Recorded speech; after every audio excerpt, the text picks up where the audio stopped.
Hello everyone, Paschimbanga রাজ্য সরকারের তরফ থেকে চালু হলো আরও একটি নতুন স্কলারশিপ। তো আজকের এই যে স্কলারশিপ তার নাম হচ্ছে সহানুভূতি স্কলারশিপ। তো আজকের এই ভিডিওটি থেকে আমরা দেখে নেব যে এই স্কলারশিপে কারা কারা আবেদন করতে পারবে, এই স্কলারশিপের উদ্দেশ্য কী, এই স্কলারশিপের আবেদনের শেষ তারিখ কত, কী কী ডকুমেন্টস এই স্কলারশিপের জন্য লাগছে। তো শুরু করছি আমাদের পশ্চিমবঙ্গ রাজ্য সরকারের নতুন যে স্কলারশিপ সহানুভূতি স্কলারশিপ সম্পর্কে।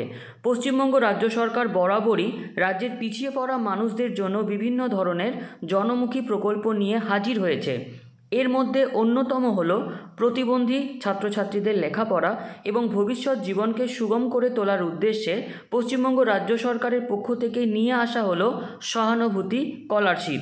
এই স্কলারশিপের মাধ্যমে প্রতিবন্ধী ছাত্রছাত্রীরা নিজেদের মাধ্যমিক এবং তার পরবর্তী উচ্চ শিক্ষার জন্য সরকারের কাছ থেকে পেয়ে যাবেন আর্থিক সাহায্য।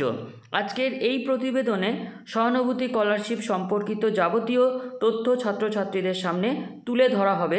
এই প্রতিবেদন থেকেই মেধাবৃত্তি প্রকল্পে আবেদনের যোগ্যতা, আবেদন পদ্ধতি, প্রয়োজনীয় নথিপত্র, আবেদনের সময়সীমা এবং স্কলারশিপের পরিমাণ সম্পর্কে বিস্তারিত তোমরা জানতে পারবে। তো আজকের এই স্কলারশিপের যে উদ্দেশ্য, রাজ্যের পিছিয়ে পড়া প্রতিবন্ধী শ্রেণীর ছাত্রছাত্রীরা যাতে লেখাপড়া করে ভবিষ্যতে সমাজে নিজেদের স্থান গড়ে তুলতে পারে, সেই দিকেই এবারে দৃষ্টিপাত করেছে রাজ্য সরকার। মুখ্যমন্ত্রী মমতা বন্দ্যোপাধ্যায়ের অনুপ্রেরণায় পশ্চিমবঙ্গ সরকারের জনশিক্ষা প্রসার ও গ্রন্থাগার পরিষেবা বিভাগের পক্ষ থেকে এই প্রকল্প শুরু করা হলো। তো আজকের এই ভিডিওটিতে আমরা প্রথমেই আসছি যে 2024-25 শিক্ষাবর্ষে জনশিক্ষা প্রসার অধিকার কর্তৃক প্রদেয় স্কলারশিপের জন্য নির্ধারিত ফর্মে দরখাস্ত আহ্বান করা হচ্ছে। তো এই যে নির্ধারিত ফর্ম, সেটা হচ্ছে এই ফর্ম যেটা আজকের এই যে আমাদের স্কলারশিপ সেখানে রয়েছে।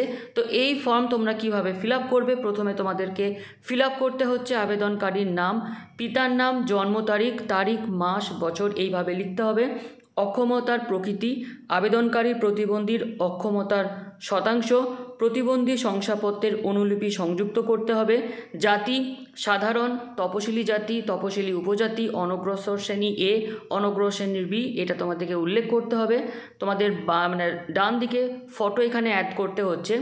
আবেদনকারী যোগাযোগের বিবরণ অর্থাৎ স্থায়ী ঠিকানা, সেখানে থাকছে তোমাদের গ্রাম, থানা, জেলা, মোবাইল নাম্বার, আধার নাম্বার, পোস্ট অফিস, পিনকোড, রাজ্য এবং ইমেল। এবং এখানে 16 নাম্বার যে পয়েন্ট, সেখানে থাকছে শেষ পরীক্ষার নাম, পাশের সাল, প্রতিষ্ঠানের নাম ও পূর্ণ ঠিকানা, প্রাপ্ত নম্বরগুলির শতাংশ, শেষ ক্লাস থেকে বিদায়ের তারিখ, মার্কশিটের যে জেরক্স সেখানে এখানে অ্যাড করতে হবে। আবেদনকারীর বর্তমান পঠনের বিবরণ, বর্তমান প্রতিষ্ঠানের নাম এবং পূর্ণ ঠিকানা, বর্তমান ক্লাস ও কোর্সের নাম, বর্তমান ক্লাস বা কোর্সের যোগদানের তারিখ, হোস্টেলের ডে স্কলার হ্যাঁ কি না। এরপর থাকছে ব্যাংকের বিস্তারিত বিবরণ, ব্যাংকের নাম, শাখার নাম, অ্যাকাউন্ট নাম্বার, আইএফসি কোড, আগের বছরে এই বৃত্তি পেয়েছেন কিনা হ্যাঁ বা না, যদি হ্যাঁ হয় তবে কত টাকা পেয়েছেন, পিতা অথবা অভিভাবকের পেশা, সকল উৎস থেকে আবেদনকারীর বার্ষিক পারিবারিক আয়, পঞ্চায়েত প্রধান, স্থানীয় কাউন্সিলর, বিডিও, স্থানীয় এমএলএ, স্থানীয় এমপি, গেজেটেড অফিসারের দ্বারা আয়ের সার্টিফিকেট সংযুক্ত করতে হবে। একটি প্রোফর্মা এখানে সংযুক্ত করা হয়েছে। এরপরে লাস্টে থাকছে ঘোষণাপত্র, যেখানে তোমাদেরকে এই ফরম্যাটে প্রিন্ট করে এটা ফিল আপ করতে হবে। আমি এত দ্বারা ঘোষণা করছি যে উপরোক্ত বিবৃতিগুলো আমার জ্ঞান অনুযায়ী সত্য এবং আমি অন্য কোনো বিভাগ থেকে আর্থিক সহায়তা বা অন্য কোনো সরকারের কাছ থেকে অনুদান গ্রহণ করছি না। তারিখ সহ আবেদনকারীর স্বাক্ষর। এবার যে প্রোফর্মা এখানে বলা হয়েছে, সেই প্রোফর্মা আমরা আজকের ভিডিও লাস্টে তোমাদেরকে শেয়ার করছি। প্রত্যায়িত থাকে যে আবেদনকারী কর্তৃক উপরোক্ত তথ্য যাচাই করা হয়েছে এবং সঠিক পাওয়া গেছে, সিলমোহর সহ প্রতিষ্ঠানের প্রধানের স্বাক্ষর। এবার এই স্কলারশিপের যে যোগ্যতা, কারা কারা আবেদন করতে পারবে তার বিস্তারিত রয়েছে। এইমাত্র তোমরা দেখতে পাচ্ছ যে কেবলমাত্র দৃষ্টি প্রতিবন্ধী, শ্রবণ প্রতিবন্ধী, অস্থি সংক্রান্ত প্রতিবন্ধী এবং মানসিক প্রতিবন্ধীরা 40% বা এর ওপরে যদি তোমরা থেকে থাকো, তাহলে নিম্নলিখিত শর্ত সাপেক্ষে এই স্কলারশিপের জন্য তোমরা আবেদন করতে পারবে। প্রথম পয়েন্ট, যথোপযুক্ত কর্তৃপক্ষ কর্তৃক প্রদত্ত প্রতিবন্ধকতা বিষয়ক শংসাপত্রের অনুলিপি আবেদনপত্রের সাথে সংযোজন করতে হবে। দরখাস্তকারীর পিতামাতা বা অভিভাবকের যৌথ পারিবারিক বার্ষিক আয় অনধিক 2 লক্ষ টাকা হতে হবে। ছাত্রছাত্রীদের ব্যাংকের অ্যাকাউন্ট নাম্বার এবং আইএফএসসি কোড আবেদনপত্রে উল্লেখ করতে হবে ও ব্যবহৃত পূর্বের শ্রেণীর চূড়ান্ত পরীক্ষায় কমপক্ষে 40% নাম্বার পেতে হবে। মিউজিক ভোকেশনাল কোর্সের ক্ষেত্রে রাজ্য বা কেন্দ্রীয় সরকার বা স্বীকৃত শিক্ষা প্রতিষ্ঠান, শিল্প প্রতিষ্ঠানে ট্রেনিং বা অ্যাপ্রেন্টিসেরও অন্তর্ভুক্ত।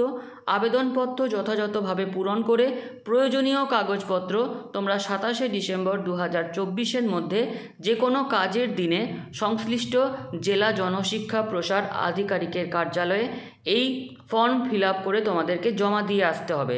রাজ্য বা কেন্দ্রীয় সরকার প্রদত্ত অনুরূপ স্কলারশিপ এই শিক্ষাবর্ষে পেয়ে থাকলে এই ক্ষেত্রে আবেদন করতে পারবেন না। এই বিষয়ে কিছু জ্ঞাতব্য থাকলে সংশ্লিষ্ট জেলা জনশিক্ষা প্রসার আধিকারিকের কার্যালয়ে যোগাযোগ করতে হবে। এরপর আমরা লাস্টে যে আসছি পয়েন্টে, সেটা হচ্ছে যে ফরম্যাটে তোমরা ইনকাম সার্টিফিকেট তোমরা ফিল আপ করবে। তো এটা হচ্ছে ইনকাম সার্টিফিকেটের ফরম্যাট, যেখানে certified that son of daughter of is a permanent resident of village post police station pin district in the state of his or her annual family income from all sources is rupees, place, date, এখানে signature of panchayat প্রধান or local councillor or BDO, local MLA, local MP, gazetted officer with seal. তো এই হচ্ছে আজকের পশ্চিমবঙ্গ সরকারের তরফ থেকে যে নতুন স্কলারশিপের জানানো হয়েছে, সহানুভূতি স্কলারশিপ, তারই ডিটেলস। এবং আজকের আমার যে টেলিগ্রাম চ্যানেল রয়েছে, তোমরা হয়তো ক্লাস 9-এ যারা পড়ছো, আজকের ভিডিও ডিসক্রিপশন বক্সে দেখতে পাবে যে টেলিগ্রাম চ্যানেল বলে একটা লিঙ্ক দেওয়া আছে।